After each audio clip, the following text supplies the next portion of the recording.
여러분 안녕하세요. 모고모고입니다. 朝鮮の21代王4女はいつも耳と口を洗って厄払いをしていました。その時はいつも息子であった佐渡世座を呼んで悪いものは全部持っていけという感じで厄払いをしていましたが、4女は息子は大嫌いでしたが娘は大好きでしたね。なのでいつも娘に会いに行く時は佐渡世座を呼んで悪いものは全部お前が持っていけと言って娘のところに会いに行ったらしいですね。はい、つまり4女は娘が大好きでした。娘たちに何かあったらすぐ行くぐらい娘たちが大好きだったらしいですね。じゃあ、その中で面白い記録があります。佐渡世者の正室、イーさんのお母さんであるヘギョング本氏が書いた한중록という記録を見てみると、その中では、四女はいつも佐渡世者を呼んで、口と耳を洗って、その水を화협옹주のところに捨てたという記録があります。これを見ている今の人たちは、これで四女は화협옹주という娘は嫌いのではなかったのかなと予測はしていますよね。じゃあ今日はこの화협옹주の話です。四女の7番目の娘で、もしかして四女に嫌われた唯一の姫ではないかという人物なんですね。ただ残念ながら彼女の話は今まで映像化はされてないので、今日は EBS という韓国の教育の放送局が作ったドキュメンタリーを使って皆さんに紹介してみたいと思います。じゃあ、화협옹주は四女が大好きだった영빈医師の娘で、つまり佐渡世者の兄弟になって2歳上の年上の姉になります。で、四女は佐渡世者に対して先ほど言ったようにとってもひどい父親だったんですね。で、そこで佐渡世者を呼んで口と耳を洗った、厄払いをした水を화협옹주のところに捨てたというのが先ほど言った한중록の記録なんですね。これだけ見てみたら四女は화협옹주だけは嫌いだったかもしれません。で、その한중록ではこういったことも書いています。2人とも四女に嫌われているので、2人の中では微妙な連帯感があったかもしれません。なのでお互い、私たちは厄介払いの道具ですねと言ってお互い苦笑いをしていたらしいですね。じゃあではここで疑問なんです。四女は娘たちは大好きなのにどうして화협옹주は嫌いだったでしょうか。もしかして영빈医師の子供だから嫌いだったでしょうかと言ったらそれでもないんですね。화환옹주と화평옹주、みんな영빈医師からの子供なのでみんな同じ兄弟なんですが、四女は珍しく佐渡世者と화협옹주だけ嫌いだったらしいですね。じゃあそうなるとますます疑問が深まっていきますね。四女はどうして화협옹주だけ嫌いだったんでしょうか。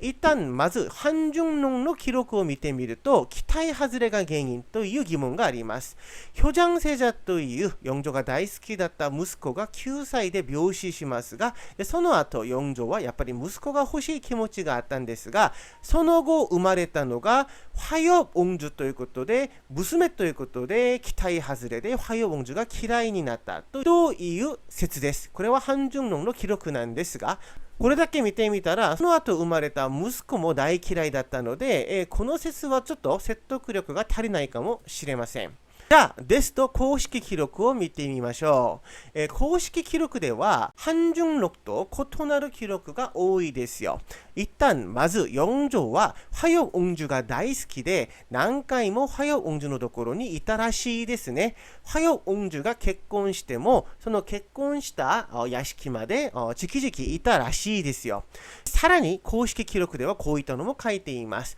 화협옹주が結婚をしたということで、出給するんじゃないんですが、その時に他の翁主に比べて2倍の土地を与えたらしいですね。つまり화협옹주は翁主たちの中でかなりお金持ちだったらしいです。ここだけ見てみると四女は화협옹주が好きだったかもしれません。で、さらに面白い記録がありますが、화협옹주は財産がいっぱいあったにもかかわらず買い物が大好きであちこちでツケが多かったらしいですね。じゃあこれはやっぱり、ツケが多くなりますとやっぱり王族なので、ちょっと噂的にはあんまり良くないでしょう。なので、家臣たちがこれを四女に報告します。恩樹の付けがかなり多いですが、と言ってたら、四女はそれを全部払ってやったらしいんですよね。ここだけ見てみても、やっぱり四女は화엽恩樹が好きだったかもしれません。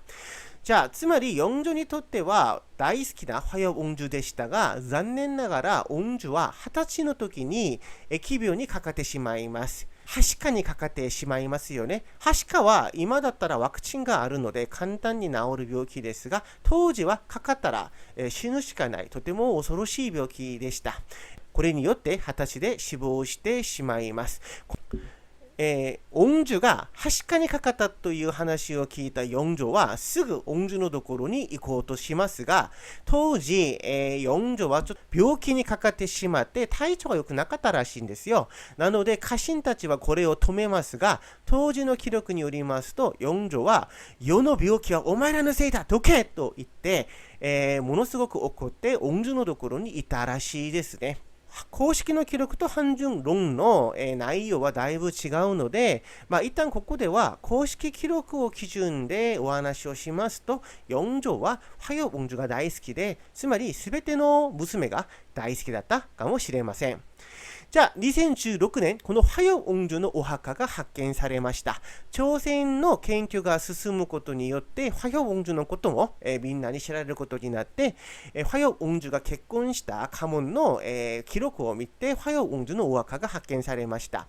で、その家紋の記録によりますと、途中で화엽恩樹の遺体は他のところに移ったらしくて、お墓だけ残っていたんですが、このお墓を調べてみると、なんと四女が書いた石碑が発見されました。その内容を見てみると、화엽恩樹が亡くなった時に四女が悲しみながら書いた文が書かれていました。簡単に言いますと、一行書くたびに10粒の涙が流れると言って、とても화엽恩樹のことが好きだったというのがわかりますね。で、ここで終わりません。ここではとてもすごい発見がありました。どうせ遺体はなかったので本格的に発掘作業をしましたが、その墓の中では大量の遺物が発見されまして、でさらにこのお墓は四女が화엽恩樹のために作ったのか分かりませんが、なかなか腐らないとてもいい素材で作られたので、中に保存されていた遺物はとっても状態も良かったんです。その中でものすごく面白いのが発見されました。先ほどの話に戻りまして、화엽恩樹が付けまでして買い集めたのは実は化粧品だったらしいんですよね。当時の化粧品がたくさん発見されていて、ちゃんと保存状態も良かったので、化粧品箱に入っている中身も分析できるような状況で、かなり状態が良かったらしいですね。で、詳しく調べてみると、真のものと日本から来た化粧品もあったようです。じゃあこの発見は朝鮮研究にとってはとても大発見で、当時の女性の化粧方法が明らかになりました。当時の女性はどういった化粧をやったんでしょうか。それを今の技術で分析して明らかになりましたが、その話は来週皆さんに紹介します。そして화엽恩樹が使っていた化粧品は今政府が研究をして화엽恩樹というブランドで発売しています。じゃあ来週これも踏まえて朝鮮の情勢の化粧法に関して説明してみたいと思います。今日も聞いてくれて진짜 고마워요。여러분 안녕。